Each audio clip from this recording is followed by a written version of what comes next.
तो इस वीडियो में हम हिप्पोड्रोम स्क्वायर और कॉलम ऑफ कॉन्स्टेंटीन के बारे में बात करेंगे, जो कि बहुत इंपॉर्टेंट साइट्स हैं, लेकिन शायद उनको बहुत अंडररेट और निगलेक्ट किया जाता है। बट इस वीडियो में मैं आपको इन सब की हिस्ट्री बताऊंगा।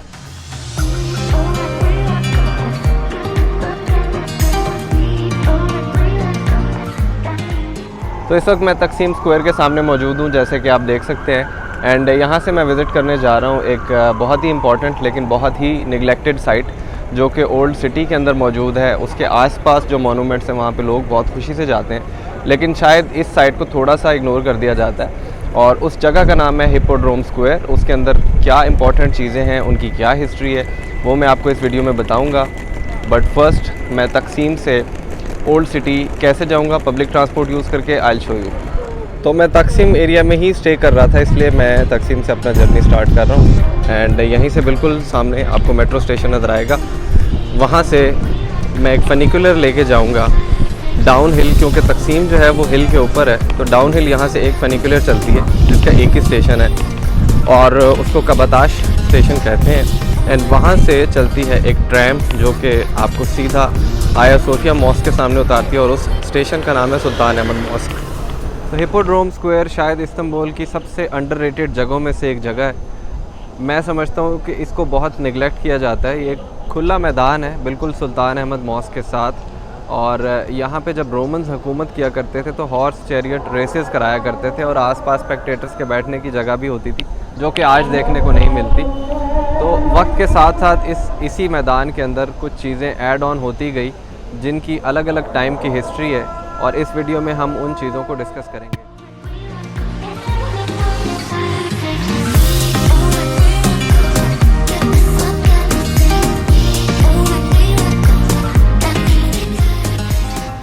कॉन्स्टेंटीन वन ने जब इस शहर की तामीर कराई, इसका नाम कॉन्स्टेंटिनोपल रखा गया, और रोम से कैपिटल चेंज करके इस्तांबुल को बनाया गया। तो उसने अपने नए कैपिटल की सजावट के लिए कुछ चीज़ें दूसरे मुल्कों से मंगवाई, जिसमें से एक ये सरपेंट कॉलम था, जो कि ग्रीस से मंगाया गया था।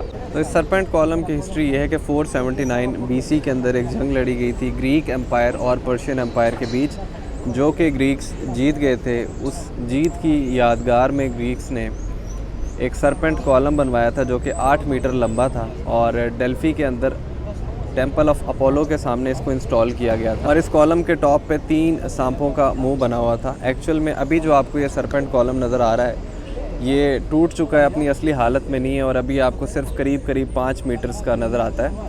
अदरवाइज़ इसकी ओरिजिनल जो हाइट थी वो 8 मीटर्स के करीब थी।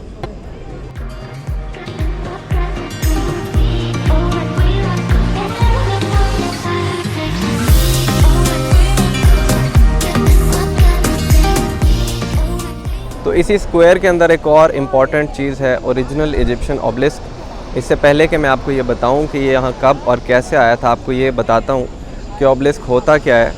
जो मिस्र के फ़िरौन थे, जब कोई हिस्ट्री में बड़ा इवेंट होता था, जैसे कोई जंग जीते हैं या कोई शादी हुई है किसी किंग की, तो उसकी यादगार में अपने लिए एक ऑब्लिस्क तामीर कराया करते थे, जो कि उनके गुरूर और तकब्बुर की अलामत होती थी। और उसी ऑब्लिस्क पे इजिप्शियन लैंग्वेज में उसके ऊपर वही इवेंट लिखवाया जाता था उसी किंग के नाम से, ताकि आगे आने वाले वक्तों में भी उसको लोग याद रख सकें। ऑब्लिस्क को अरबिक में कहते हैं वतद, और वतद का प्लूरल होता है अवताद। कुरान पाक में सूरह फजर के अंदर अल्लाह ताला ने फ़िरौनों का जिक्र किया है, कौम आद और कौम समूद के साथ कुफ़ार का जिक्र किया है, और टर्म यूज़ की है वफ़िरऔन ज़िल अवताद, कि वो फ़िरौन जो ज़मीन में मैखें और ख़ैमे लगाया करते थे। तो इन्हीं ऑब्लिस्क की तरफ इशारा है कि ये अपने लिए वतद अवताद तामीर कराया करते थे। तो हिप्पोड्रोम स्क्वायर के अंदर जो इजिप्शियन ऑब्लिस्क है वो ओरिजिनल है, और वो 15th सेंचुरी BC का बना हुआ किंग थॉटमोसिस के टाइम का ऑब्लिस्क है, जो कि इजिप्ट के कर्नक टेम्पल के अंदर था।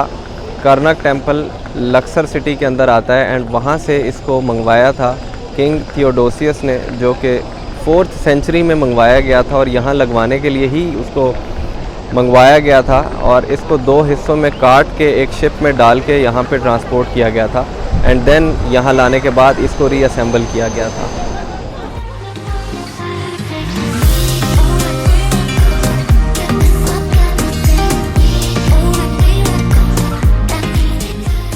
तो मेरे पीछे आपको एक जर्मन फाउंटेन नज़र आ रहा है। 1898 में जर्मनी के किंग विल्हेल्म II ने टर्की का विज़िट किया था और उस विज़िट की यादगार में ये फाउंटेन बनाया गया था, जो कि जर्मनी ने तोहफ़े के तौर पे टर्की को पेश किया था।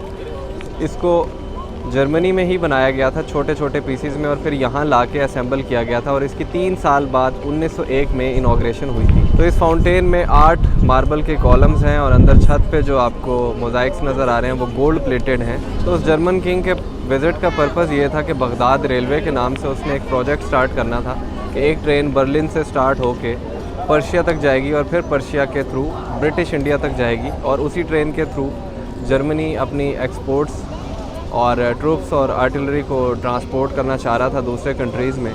तो दूसरे ईस्टर्न कंट्रीज़ विज़िट करने से पहले उन्होंने टर्की का विज़िट किया और ऑटोमन सुल्तान अब्दुल हमीद II को तोहफ़े के तौर पे ये फाउंटेन दिया। तो अब हम जाएंगे कॉलम ऑफ कॉन्स्टेंटीन की तरफ, और ये हिपोड्रोम स्क्वायर के साथ ही रास्ता ग्रैंड बाज़ार की तरफ जाता है, और बाज़ार आने से पहले ही कॉलम ऑफ कॉन्स्टेंटीन आ जाता है। तो लेट्स गो।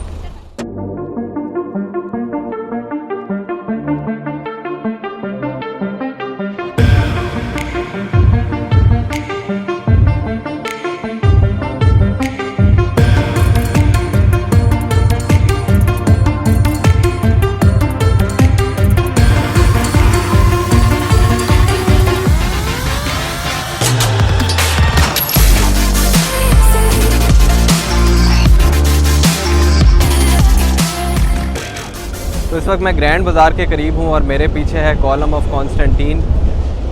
बाइजेंटीनियन टाइम्स का ओल्डेस्ट स्टैंडिंग मोनूमेंट इस्तांबुल में इस वक्त कॉलम ऑफ कॉन्स्टेंटीन है, जिसको 328 ईस्वी में कॉन्स्टेंटीन I ने यहाँ पे इंस्टॉल कराया था, और इसको मंगवाया था रोम के टेंपल ऑफ अपोलो से। और इसके ऊपर एक अपोलो का स्टैचू हुआ करता था, जिसको रिमूव करा के कॉन्स्टेंटीन I ने एक अपना स्टैचू इंस्टॉल कराया था। तो कॉन्स्टेंटीन I के बाद आने वाले रोमन एम्परर्स जैसे कि जूलियनस और थियोडोसियस, उन्होंने कॉन्स्टेंटीन का स्टैचू रिमूव करा के अपने अपने टाइम में अपने अपने स्टैचूज़ यहाँ पे लगवाए, और 1081 AD के अंदर इस कॉलम के ऊपर बिजली गिरी, जिससे वो स्कल्पचर डिस्ट्रॉय हो गया। And then next Roman emperor ने उसकी जगह एक पेडेस्टल और क्रिश्चियन क्रॉस इंस्टॉल कराया, जो कि फिर इवेंचुअली जब यहाँ ऑटोमन्स आ गए तो उन्होंने वो क्रिश्चियन क्रॉस रिमूव करा दिया।